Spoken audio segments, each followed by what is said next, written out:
We here at Hardbox Studios are always very nervous. Making these videos has gotten exponentially harder with every new one I upload.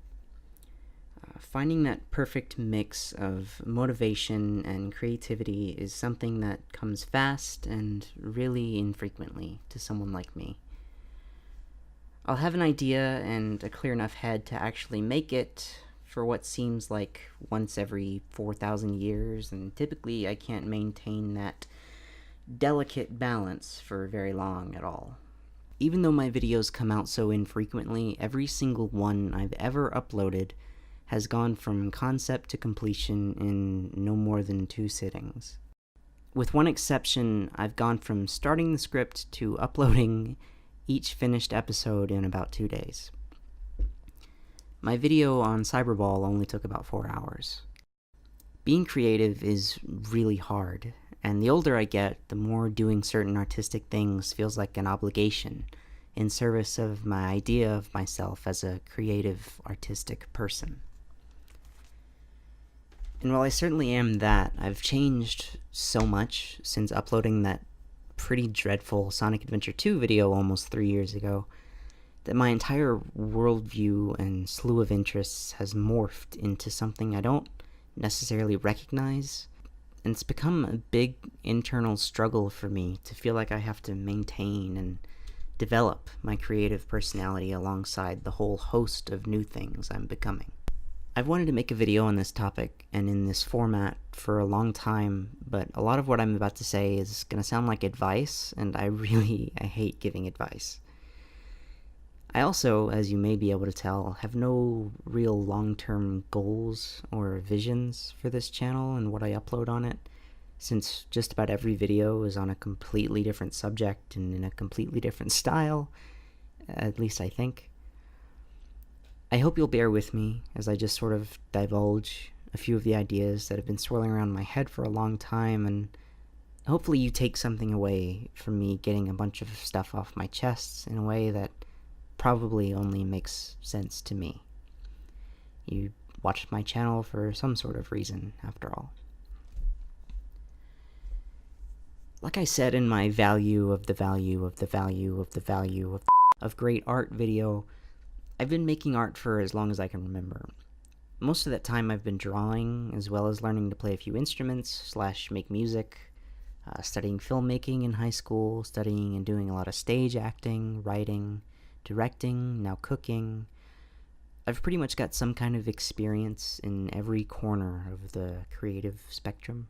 Growing up, a lot of these interests would overlap and change in a multitude of ways, but I'm realizing as an adult that a lot of what was driving my curiosities and wide scope of creative interests was being really, really, really depressed and afraid. I'll spare you and myself most of the details, but I grew up in a really abusive and loveless family, and I was really heavily discouraged from expressing how I was feeling about anything directly. I would go days without speaking at school. I did my best to not say anything unless it was absolutely necessary at home, because often when I did, I was met with a lot of scorn or resistance, often being told outright that my concerns or frustrations were wrong, or that they had no place in a family already dealing with so much. Maybe once I'm more comfortable with my education and actually knowing what I'm talking about, I'll elaborate more on that stuff in a future video. But I don't think I necessarily have to explain that that kind of environment and conditioning does a lot of really scary and damaging things to a child's mind. And I'm sure you can also imagine how much I struggle with it all to this very day.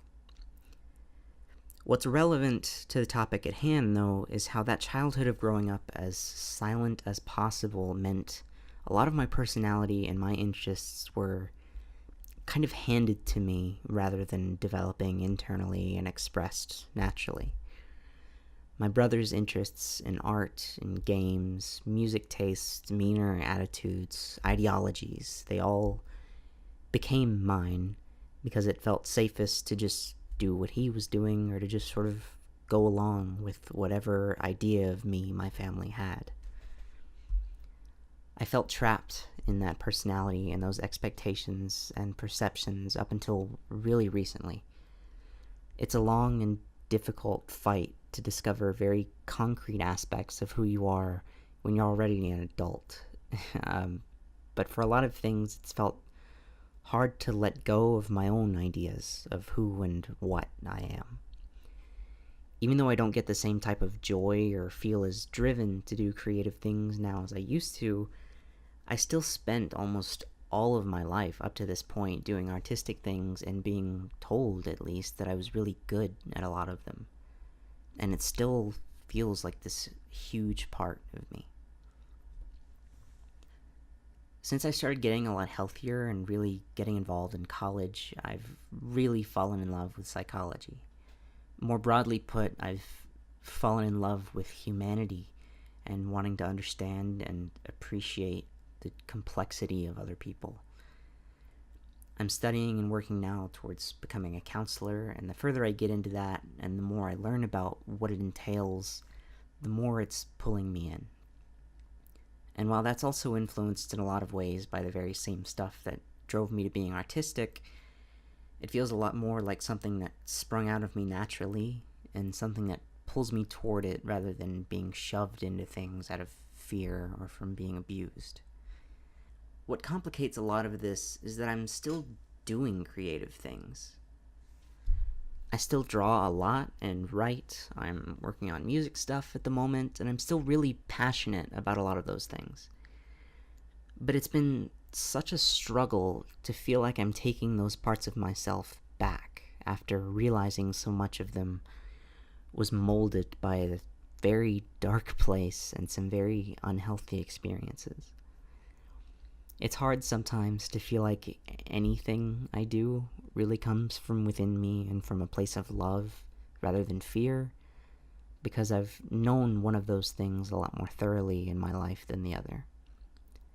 That's also why my most recent videos have been less about video games or whatever and more about the stuff that really gets my gears turning and that I don't think a ton of people are already talking about in that way on YouTube.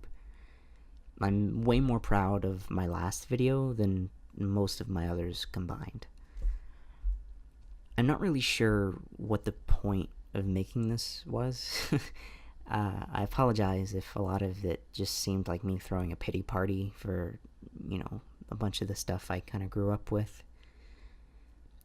If I can say anything for these struggles in a digestible way, I guess just try to think of yourself as a whole person. People are really complicated, and like it or not, you're one of them. Letting go of parts of yourself and trying to let other parts flourish is really hard. And it's been easy for me to forget how much control over myself I have.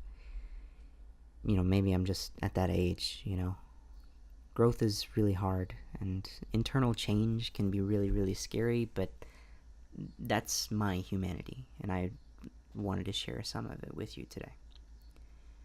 Just, do your best. Just do your best to not let your own idea of yourself get in the way of the version of you that makes you happiest. Everyone's just doing their best.